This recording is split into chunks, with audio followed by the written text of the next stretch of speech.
All right, everybody, get ready because today we're going to try to make sense of some seriously cool chemistry. Sounds exciting. It is. We're diving deep into the world of click chemistry. Oh, I like the sound of that already. Click chemistry. That's a kind of a funny name, isn't it? It really is. But trust me, the science behind it is even more fascinating. We're talking about the 2022 Nobel Prize in Chemistry. And get this, it's all about snapping molecules together like Legos. And who doesn't love Legos, right? Yeah. But jokes aside, what's really captivating about this Nobel Prize is that it recognizes a concept that's fundamentally about elegance and efficiency in chemistry. So less blowing up molecules, more like snapping them together neatly. Exactly. Think of it like this. Chemists have always been in awe of nature's ability to create these incredibly complex molecules, things like proteins and DNA. Those are like the intricate masterpieces of the molecular world. The building blocks of life. Exactly. But trying to replicate those processes in a lab, let me tell you, it can be a real headache. Imagine trying to make a 5-star gourmet meal, but all you've got is a rusty can opener and a campfire. Okay, I can already see where a shortcut might come in handy. So is that where click chemistry comes in? Making things a little less campfire-ish? You got it. Click chemistry is like discovering the Lego set of the chemistry world. It's about finding those reactions that are so reliable, so efficient, they practically click together. And just like with Legos, the possibilities are practically endless. So no more messy, unpredictable chemistry experiments.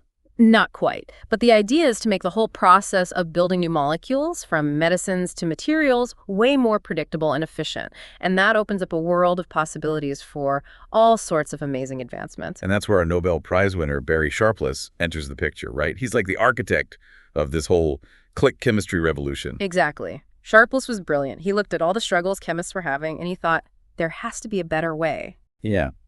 He wasn't satisfied with messy and complicated. He wanted something elegant, something streamlined.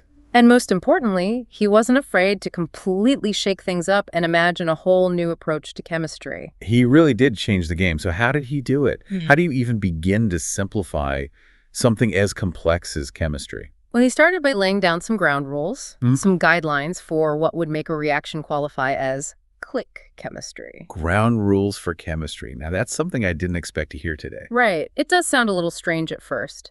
But to make this revolutionary idea work, Sharpless knew he had to set some clear criteria. He wanted to make sure that any reaction labeled as click chemistry was really worthy of the name. Ground rules for chemistry. It sounds surprisingly, well, organized for something that usually involves bubbling beakers and the occasional minor explosion. Right.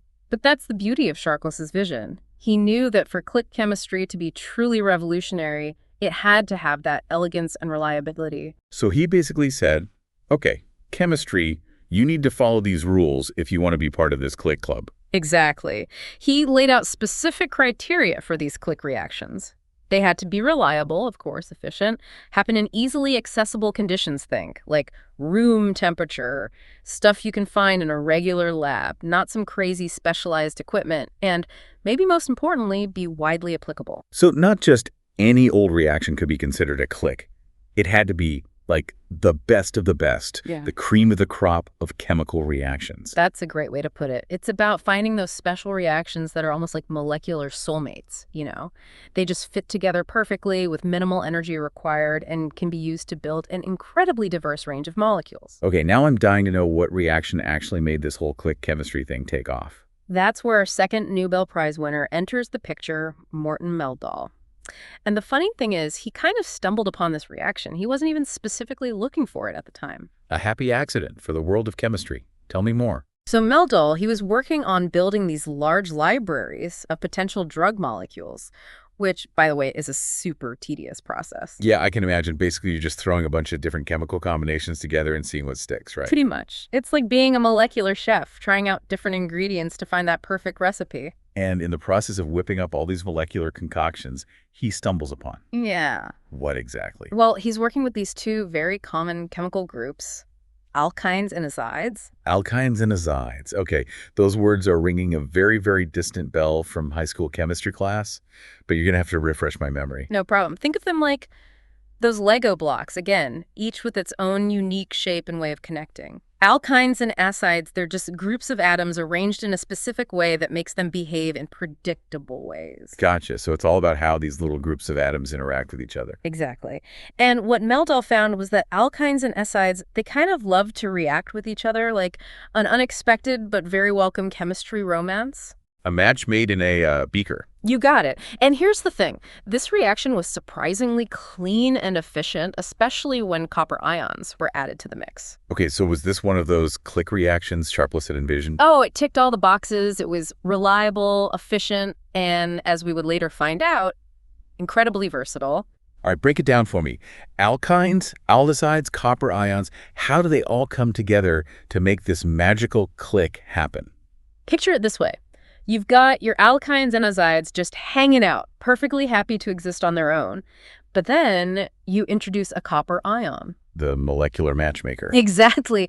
The copper acts as a catalyst, bringing the alkynes and azides together in just the right way for them to react. It's like the copper lowers the energy barrier, making the reaction effortless. Snapping those Lego blocks together. Precisely. Okay, so we've got Sharpless with the vision, we've got Meldal with this incredible click reaction, but there's a third Nobel Prize winner in this story, right?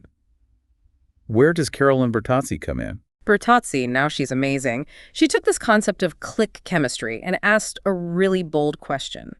Can we use this to study the chemistry of life as it's actually happening inside living cells? Wait, inside living cells? I thought we were talking about, like, beakers and test tubes. How do you even begin to control something as complicated as a living cell? Yeah. It'd be like, I don't know, trying to have a quiet conversation at a rock concert. Yeah. The inside of a cell is jam-packed with molecules, all bouncing around, interacting with each other. It's a really dynamic environment. So to study something specific within all that chaos, it sounds, well, chaotic. What was Bertozzi even interested in studying inside these cells anyway? She was fascinated by these things called glycans. They're complex sugar molecules that live on the surface of our cells. Sugars? Okay. Not exactly the first thing that pops into my head when I think cutting-edge science. But hey, I'm always up for learning something new. What's the big deal about these glycans? Why study them? Well, they're actually involved in a ton of important cellular processes, like how our immune systems recognize invaders, how cells communicate with each other, stuff like that. Oh, so they're like the signaling system of the cell, sending out messages and instructions. Exactly. Think of them like little flags or signposts that cells use to interact with their environment and each other. Okay, I'm starting to see why she was interested in them. But if these glycans are constantly moving and changing within this, as you put it, very dynamic environment, how do you even begin to study them? That's the million-dollar question, right? And Bertozzi, she had this flash of brilliance. She thought, what if we could attach something to these glycans, like a little chemical handle? So we're talking about like putting a tiny little tag on these flags so we can track them more easily. Exactly. But here's the catch. It couldn't be just any tag. It had to be something that wouldn't mess up the glycan's normal function. Right. We don't want to disrupt the whole signaling system while we're trying to study it. Exactly. And that's where her brilliance really shines. She realized she could use a modified version of those acids. Remember those click-ready molecules we talked about? Yeah, Meldal's chemical matchmakers. Precisely. So she figured out how to use these modified acids as her little chemical handles, attaching them to the glycans without messing anything up. Clever. But hold on a second. Didn't we say that copper, which is kind of essential for those click reactions, isn't exactly cell-friendly? You're a step ahead of me. That's the thing. You can't just go throwing copper into a living cell willy-nilly. It's toxic. So how does she get around that? Sounds like a classic chemistry conundrum. You need the click, but you can't have the thing that makes the click happen. Right. But Bertozzi, she's like a detective of chemistry. She dug deep into old research papers and found this obscure reaction from the 1960s that used a special type of alkyne. Okay, and why was this particular alkane so special? Well, it's called a strained alkane, and it's basically bursting at the seams with energy, so much so that it doesn't even need copper to react with an aldehyde. So she found a way to make click chemistry work, but without the actual click, at least in the traditional sense. Boom. There you go. That's exactly it. And that discovery, my friend, that was a game changer. Bertozzi basically created a whole new way of doing chemistry inside living things without messing them up in the process. And she even gave it a cool name. Bioorthogonal chemistry. Bioorthogonal chemistry. It really rolls off the tongue. So we've gone from Sharpless saying, hey, we need simpler chemistry, to Meldal finding this elegant click reaction, and now Bertozzi is using it to tinker with the chemistry of life itself. Pretty amazing stuff. But what does it all mean for the average person? It means that scientists can now study and manipulate biological processes in ways we could only dream of before. We're talking about developing new drugs that are super targeted and effective, creating materials with crazy properties, and getting a much deeper understanding of how life works at the most fundamental level. So it's not just about understanding life, it's about potentially improving it, even revolutionizing it.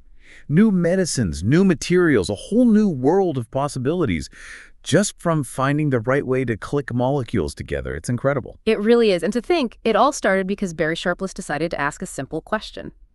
What if chemistry could be more elegant, more efficient, more like snapping Legos together? What a journey.